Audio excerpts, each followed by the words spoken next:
వచ్చింది ధూమ్ ధామ్ ముచ్చట్లు తీసుకొని. చలో పాండ్రిగా ముచ్చట్లు షురు చేసుకుందాం. ధూమ్ ధామ్ ముచ్చట్లు షురు. పబ్లికు ఇక మన తెలంగాణలో మళ్ళా ఓట్ల జాతర షురు అవుతుంది. ఉప ఎన్నికల చుడు ఖాయం. మన బీఆర్ఎస్ పార్టీ నుంచి గెలిచిన ఎమ్మెల్యేలు లటుక్కుమని చెయ్యి పార్టీల జంపింగులు చేసే కదా. ఇక ఎక్కడ అధికారంలో ఉంటే అక్కడ ఉంటాము అని అనుకుంటా. అట్లా జంపింగులు చేసిన ఎమ్మెల్యేలకు కరెంటు షాక్ ఇచ్చిందల్లా మన హైకోర్టు. ఇంతకు కోర్టు ఏమన్నది, లీడర్లు ఏమంటాన్రు, ఏంది కదా గవర్నర్స్కొని వద్దాం రాన్రి. అంతే కదా నొల్లా. ఇక మన కాడ మళ్ళా ఎలక్షన్ లచ్చుడు ఖాయంగా కొడుతున్నది. అయితే బీఆర్ఎస్ తరపున గెలిచిన Kadiyam Srihari sir, Danam Nagender sir, Tellam Venkatrao sir, ఇగో ఇట్లా కొందరు ఎమ్మెల్యేలు కాంగ్రెస్ కండువాలు కప్పుకునే కదా. ఇక దీని మీద మన బీఆర్ఎస్ ఎమ్మెల్యేలు పాడి కౌశిక్ రెడ్డి సారును వివేకానంద సారు కోర్టుకు పోయిర్రు. ఇక వాళ్ళ మీద అనర్హత వేటు వేయాలని పిటిషన్ వేసిర్రు. అంటే వాళ్ళు ఒక గుర్తు మీద గెలిచి ఇంకో గుర్తున్న పార్టీలకు పోయిర్రు కాబట్టి పబ్లిక్ను అవమానం చేసినట్టే కాబట్టి వాళ్ళను ఎమ్మెల్యేలుగా లెక్కలకు తీసుకోవద్దు, వాళ్ళ ఎమ్మెల్యే పదవి తీసేయాలి అని పిటిషన్ వేసిర్రు. ఇక దీని మీద హైకోర్టు తీర్పు చెప్పింది.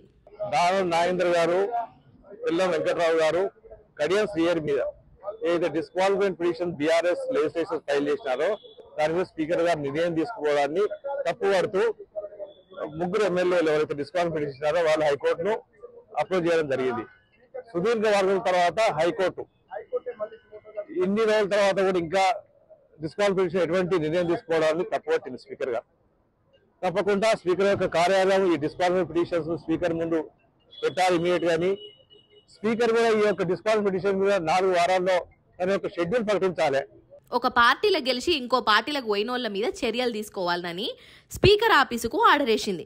అగర్సే 4 వారాలల్లా తేల్చకుంటే మాత్రం హైకోర్టే ముంగటపడి కేసును విచారణ చేస్తాం అని చెప్పింది.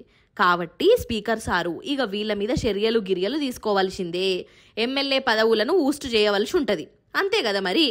ఇక ఇట్లా తీర్పచ్చుడుతోనే పార్టీ మారిన ఎమ్మెల్యేలకు షాక్ కొట్టినట్టు అయింది. ఇక కడియం శ్రీహరి సార్ ఏమంటున్నాడయ్యా అంటే, మేము వేరే బెంచ్కు పోతాం, ఆడ పిటిషన్ ఇస్తాం, అది చేస్తాం ఇది చేస్తాం అంటున్నాడు. హైకోర్టు తీర్పును న్యాయవాదులతో కూడా చర్చించవలసిన అవసరం ఉన్నది. ఆ హైకోర్టు తీర్పు పైన డివిజన్ బెంచ్ పోయే అవకాశం కూడా ఉంటుంది. కాబట్టి హైకోర్టు తీర్పును పూర్తి స్థాయిలో అధ్యయనం చేసిన తర్వాత డివిజన్ బెంచ్కి పోయే ఆలోచన కూడా చేయడం జరుగుతుంది. ప్రధానంగా యాంటీ డిఫెక్షన్ బిల్ ఉండగా కూడా చాలామంది పార్టీలు మారడము, హైకోర్టు కానీ సుప్రీంకోర్టు కానీ అనేక సందర్భాలలో విభిన్నమైన తీర్పులు ఇవ్వడం కూడా జరుగుతున్నది. వాటిని కూడా స్టడీ చేయవలసిన అవసరం ఉన్నది. సుప్రీంకోర్టు 5 జడ్జెస్ బెంచ్ ఒక తీర్పు ఇచ్చింది, 3 జడ్జెస్ బెంచ్ ఒక తీర్పు ఇచ్చింది, మన హైకోర్టు డివిజన్ బెంచ్ కూడా ఒక తీర్పు ఇచ్చింది. వీటన్నిటి నేపథ్యంలో చట్టపరంగా న్యాయపరంగా అధ్యయనం చేసి తీర్పు పాఠాన్ని కూడా పరిశీలించి డివిజన్ బెంచ్ పోయే ప్రయత్నం చేస్తాం. కాదోల్లా ఈ బెంచ్కి ఆ బెంచ్కి, ఈ కోర్టుకు ఆ కోర్టుకు పోయే బదులు సప్పుడేక రాజీనామా చేసి పడేసి మళ్ళా జనాల ముంగటికి పోతే ఏమవుతుంది? జనాలే తీర్పు చెప్తారు కదా ఎవరు చేసింది కరెక్టో అని. మరి రాజీనామా చేయకుండా కోర్టుల చుట్టూ తిరుగుతామనుడేందో మరి. అంటే తప్పు చేసినాం, జనం మమ్మల్ని మళ్ళీ గెలిపియరు అని వాళ్ళకు కూడా అర్థమైనట్టే కదా. మొన్నటంత లేవు కానీ మన కాడ అంతటా వానలు పడుతున్నాయి కదా, వరదలు కూడా తగ్గినాయి. అయితే అటు మీది బాజుకు మాత్రము ఇంకా వానలు వరదలతోని అంత ఆగమాగమే ఉన్నది. వరద నుంచి తప్పించుకునేందుకు సాహసాలు చేస్తూనే ఉన్నారు. పాండ్రి ఈ వరద ముచ్చట్నే చెప్పుకుందామో మల్క మనం రాండ్రి. ఇగో ఇటు చూడురి, గుజరాత్ లోనొల్ల చుట్టూ నీళ్ళే వరదలల్లా ఇరుక్కుపోయిర్రు. కొట్టుకుపోకుండా కారు మీదకి ఎక్కి కూస్తున్నారు. అగు చూడు ఎంత పురుసతుగా కూస్తున్నారో.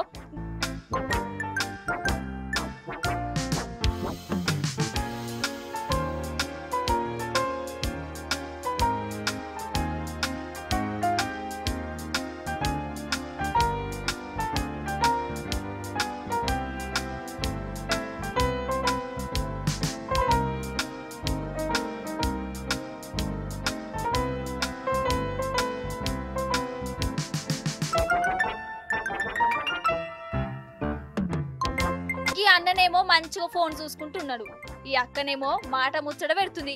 కారేమో మునిగిపోయింది. అయినా గాని వీళ్ళు ఎంత ధైర్యంగా ఉన్నారో చూడు. అంటే నిండా మునిగినాక సలేమున్నది అనుకున్నారో పర్షన్ అయితే బీపీలు పెరుగుడు తప్ప అయ్యేది ఏమున్నది అనుకున్నారో ఏమో గాని ఇగో గిట్లా నది నడిమిట్లో ఉండిపోయిర్రు. ఫోన్ లో ఏం చూస్తుండో ఏమో. సినిమాలు చూస్తున్నావా అనే అన్న, ఇంకెవరికన్నా ఫోన్ కొడుతున్నావా? ఎట్లయితేంది ఆఖరికి రస్కోళ్ళు వచ్చి వీళ్ళను ఇగో గిట్లా కాపాడిరు. నిజంగా ఆపత్తులు కూడా గాయ కాకుండా ధైర్యంగా ఉన్నారంటే వీళ్ళ గుండె గట్టిది పాటు కదా. శబ్బాష్ అనురు మరి.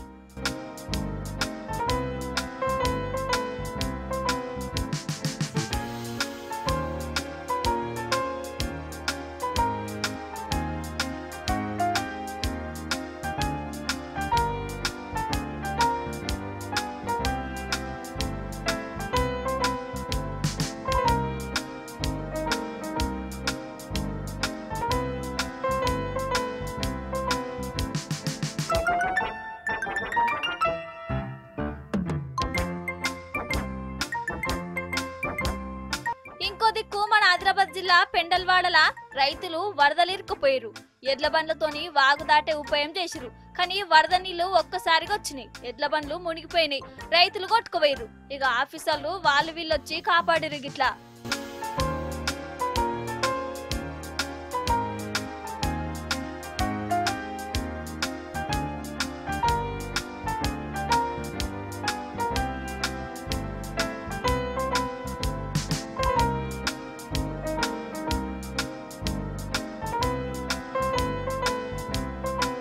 అన్నట్టు మన పక్క రాష్ట్రం ఆంధ్రాల మళ్ళా జోరు వానలు పడుతున్నాయోలా. మొన్నటిదాకా ఎట్లా అవస్థ పడ్డారో చూసినాం కదా. ఇగో మళ్ళా పెద్ద వానలే పడుతున్నాయి.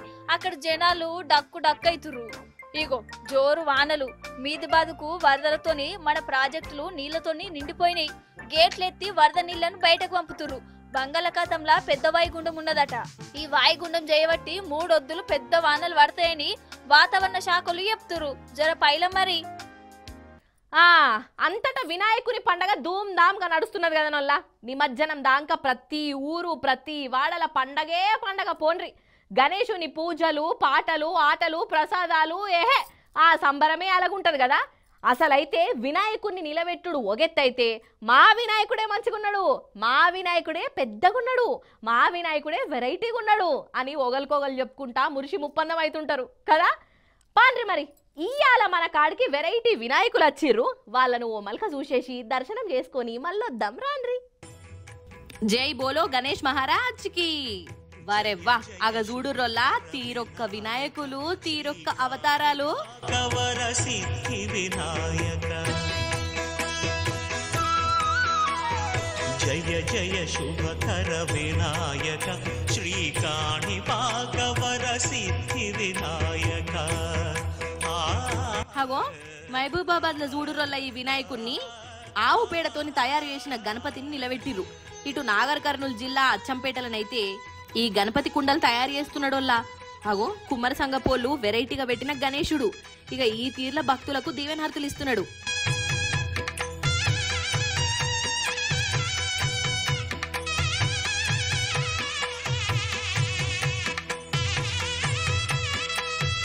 బాహుదా నదీ తీరములోన బావిలోన వెలసిన దేవ. ఇటు వికారాబాద్ జిల్లా తాండూర్లనొల్ల ఈ వినాయకుని చూడుర్రి గోనె సంచులతోని తయారు చేసిర్రు. అగో మహానుభావ ఇష్టమైనది వదిలిన నీకడ. ఇటు వనపర్తి కాడనైతే అసలు సిసలైన వినాయకుడే కనబడ్డాడులో నాకు. రేపల్లిలా వినాయకుడు చూడు ఏడ ఉన్నాడో నీళ్ల ట్యాంకు మీద నిలబెట్టిరు. అంటే ట్యాంకు గణేశుడు అన్నట్టు. అయితే ఈ ఊరోళ్ళు ఎప్పటి సందో ట్యాంకు కాడ గణపతి నిలబెట్టి పూజలు చేసేది. ఇప్పుడు వరద వచ్చింది కదా అంతా బురదనేనాయే. అందుకే వినాయకుణ్ణి ఇగో ట్యాంకు మీదకి ఎక్కిచ్చిర్రు. ఏమన్నా ఉపాయమా అసలు. అగో ఆంధ్రాలో ఉన్న గాజువాకలనొల్ల ఈ వినాయకుని అవతారం చూస్తే మీరు పరేషాన్ అవుతారు.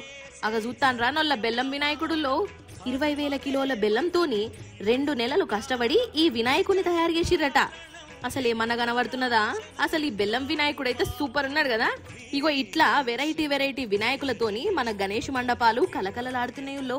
శ్రీకాణి పాకవర సిద్ధి వినాయక జయ జయ శుభకర వినాయక శ్రీకాణి పాకవర సిద్ధి వినాయక.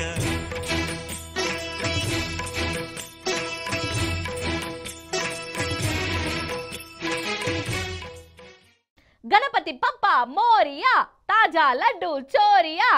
మన వెరైటీ గణపతులను చూసిరు కదా నొల్ల. ఇక ఆ గణపతుల చేతులలో లడ్డూలు కూడా ఉన్నాయి. అసలైతే గణపతులను ఎంత భక్తితోని పూజ చేస్తారో ఆ లడ్డు మీద కూడా గంత పాయిరం పెంచుకుంటారు జనాలు. అందుకే కాదు అర్రాసు పెడితే వేలు వందలు కాదు లక్షలల్లో కూడా అమ్ముడు పోతుంటాయి లడ్డూలు కదా. అయితే ఈ వినాయకుని లడ్డూలను కొనుడు కంటే కూడా కొట్టేసుడు మీదనే కొంతమందికి బాగా కాయిసుంటది. నిజమేనా నొల్లా? నిజమే అనిపిస్తున్నది. అగ చూడు రాదురోల్లా, గణపతి పండుగ గిట్ల షురు అయిందో కాలేదో లడ్డూలు మాయమైతేనే ఉన్నాయి. అగ చూడండి కావాలంటే. హోషిని కథ సల్లగుండా. అసలు మండపాలల్లో గణేశుని కోసం కాదు, గణేశుని చేతుల పెట్టిన లడ్డూ కోసం పోలీసులు బందోబస్తు చేయవలసి వస్తుంది. గణపతి పండుగ రాగానే ఇక దొంగలు లడ్డూలను పొతం చేసే పని పెట్టుకున్నారు కాదోల్లా. అగో గీ మన హైదరాబాదు ప్రగతినగర్ కాలనీలనొల్లా రాత్రిపూట ఏమైందో చూడుర్రి.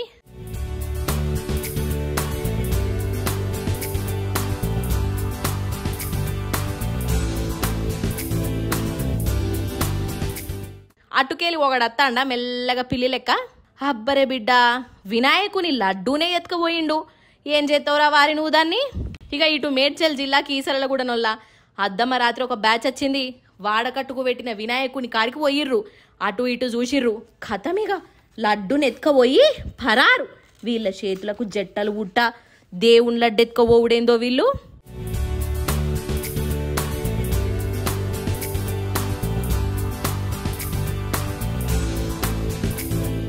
మరి ఇదేమన్నా లక్షల కోట్ల విలువ గల బంగారు లడ్డా ఎత్తుకపోయేందుకు, ఇట్లా ఇజ్జత్ తీయించుకునేందుకు అని అంటే అది కాదు. అన్ని లడ్డూల లెక్కనే ఇది కూడా ఉంటుంది. మా అంటే 3-4 వేలు ఖర్చు అవుతుంది కావచ్చు.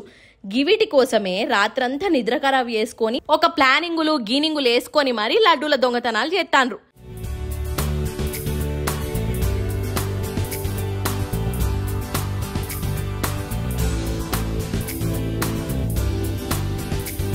ఇళ్ళనే కాదోల్లా, మన పట్నం చుట్టుముట్టు ఈ లడ్డుల కోసం 20-30 బ్యాచ్లు తిరుగుతున్నాయట. వాయమ్మనే, మరి జాగ్రత్త సుమి. పూజలే కాదు, గణపతి లడ్డూలను కాపాడే ఉపాయం కూడా చేసుకోర్రి.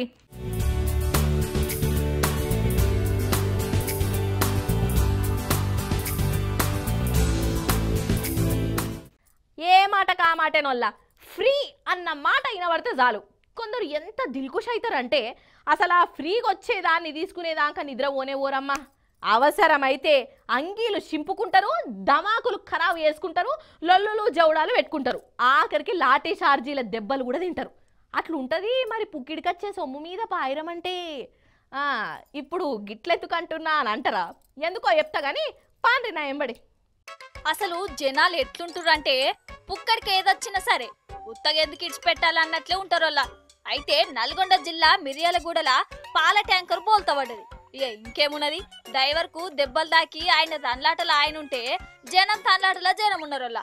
ట్యాంకర్లకెళ్ళి పాలు ఎగజింబుతుంటే వీళ్ళు బకెట్లు బగోళ్ళు తెచ్చుకొని ఇగో గిట్ల ఎగబడ్డారు. ఇగో జ్ఞానజుడు సన్నగా దారొస్తుంటే కూడా ఓపిక తోటి బకెట్లు ఎట్లా పెట్టిండో.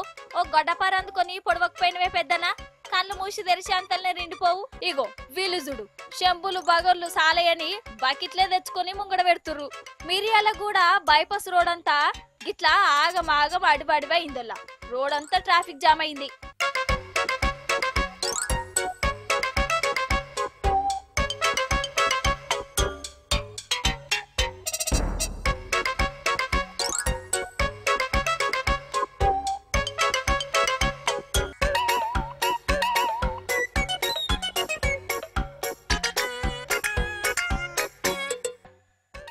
అయ్యి పెద్దక్కలు కూడా వచ్చిరు కదా, జర ఆలస్యంగా ఎరికైనట్టున్నది వీళ్ళకు. అంతేనా అక్కలు? ఇగో గీననే ఉన్నాయి అయిపోయినాయా, నాకు ఇప్పుడే ఎరికేంది అనుకుంటా వస్తున్నట్టు కొడుతుండు. ఈ వీడియోలో పడుతున్నావు ఏం మొహమాట పడకు నువ్వు. మొత్తానికి ఫ్రీ పాల కోసము జనాలు చాన్నే కష్టపడ్డారు. ఇగో పొయ్యి షాయి చేసుకుంటారో లేకుంటే ఈ పాలతోని తానాలు చేస్తారో మరి. ఇగో గిట్లుంటది మరి ఫ్రీగా వస్తుందంటే.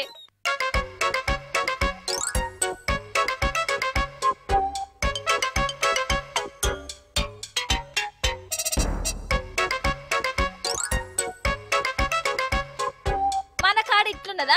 అటు ఉత్తరప్రదేశ్ లో కూడా పొలాల్లో ఆయిల్ ట్యాంకర్ బోల్తబడ్డది. ఇంకేమున్నది, కింద వాడుతున్న నూనెను అక్కడ జనం ఏ తిల్ల కాపాడిరో చూడుర్రి మీరే.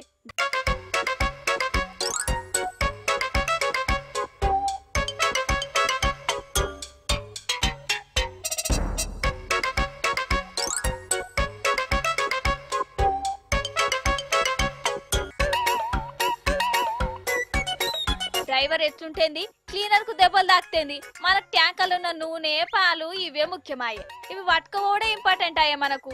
ఇగో గిట్లనే ఉన్నది కథ కదా.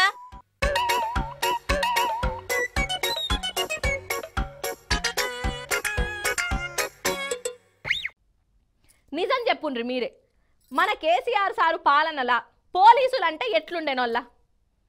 ఆపతి ఎప్పుకునేటందుకు, ఫిర్యాదు ఇచ్చేటందుకు పోలీసు టౌన్కి వచ్చిన జనాలతోని గాయి గాయి గుయ్యి గుయ్యి అనకుండా మంచిగా కురిసేసి కూసుండబెట్టి మర్యాద ఇచ్చుకుంటూ మాట్లాడేది. అంటే ఫ్రెండ్లీ పోలీసింగు, అవునా కదా? మరి ఇప్పుడు ఎట్లున్నది కథ? ఇక ఇప్పుడు కూడా ఫ్రెండ్లీ పోలీసింగే ఉన్నది. కాకపోతే జనాలతోని కాదొల్లా, రాజకీయం లీడర్లతోని, ముఖ్యంగా కాంగ్రెస్ లీడర్లతోని ఫ్రెండ్లీగా ఉండకుండా పోలీసు టౌన్లోనే దావతులు చేసుకునే కాడికి వచ్చింది. గవాయి కావాలనా? చూడుండ్రి మీరే మరి.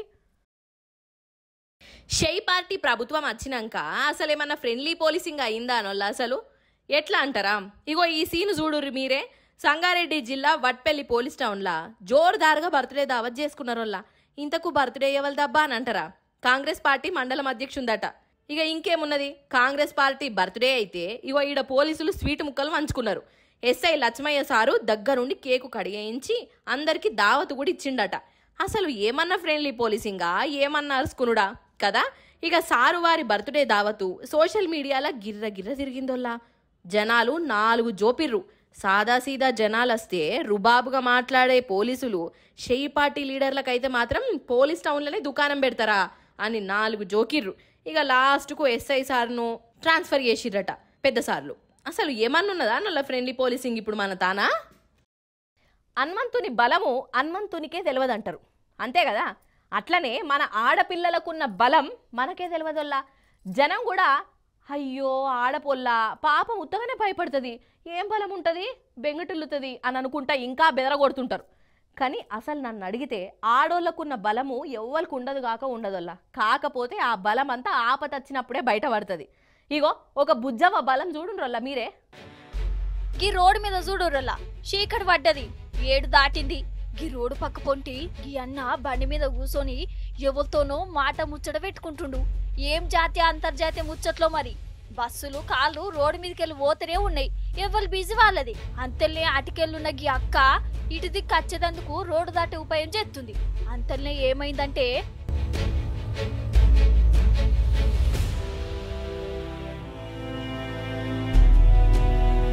అయ్యయ్యో ఆటో అక్క మీదన పడ్డది కదా. ఆగుర్రి అస్సలు స్టోరీ ఈడున్నది.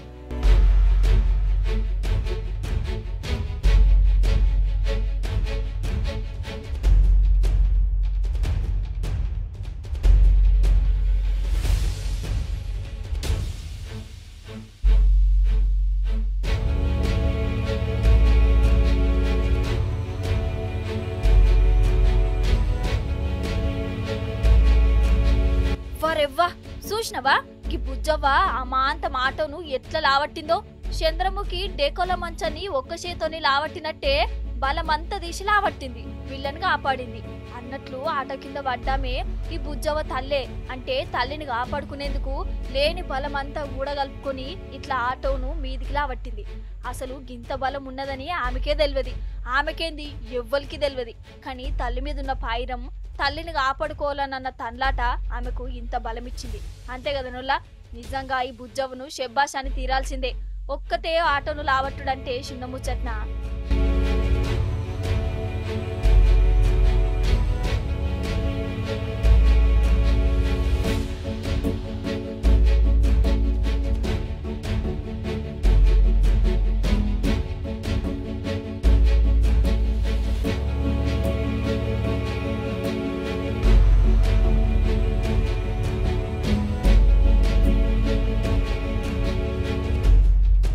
అసలైతే తప్పంతా ఆటో కింద పడ్డ ఈమె తల్లిదే అనిపిస్తుందల్లా. ఓ దిక్కు బండ్లు ఆటోలు పోతూనే ఉన్నాయి. ఆమె అటుకెళ్ళి టురుకొచ్చి రోడ్డు దాటుడు అవసరమా? ఇక ఈమెను తప్పించేందుకు ఆటో డ్రైవర్ కూడా ప్రయత్నం చేసిండు. అటు పక్కకు తిప్పిండు గాని బ్యాలెన్స్ తప్పింది. ఆటో డైరెక్ట్ ఆమె మీదనే పడ్డది. పక్క పొంటున్నోళ్ళకు కూడా దెబ్బలు తాకినాయి. కానీ బుజ్జవ్వ చేయబట్టి పానాలు దక్కినాయి. అందుకే రోడ్ల మీద నడిచేటప్పుడు జర వెనక ముందు చూసుకొని పోవాలల్లా. నేను ఇదివరకే ఎన్నో మాటలు చెప్పిన, మళ్ళా చెప్తున్నా. స్పీడ్ గా పోవుడు, ఆగమాగ మురుకుడు ఎందుకు? ఏమన్నా ఎత్తుపోయేది ఉన్నదా పానం కంటే ఏది ఎక్కువ కాదు అవునా కదా ఇవన్నట్టల్ల రియాలిటీ ముచ్చట్లు మళ్ళీ రేపు వస్తుంది కదా మీ మల్లీశ్వరి అప్పుడు వచ్చేటప్పుడు ఇంకిన్ని ముచ్చట్లతో కలుస్తుంది అప్పటిదాకా మీరైతే చూస్తూనే ఉండు టీ న్యూస్ నేను ఉంటా మరి నమస్తే టాటా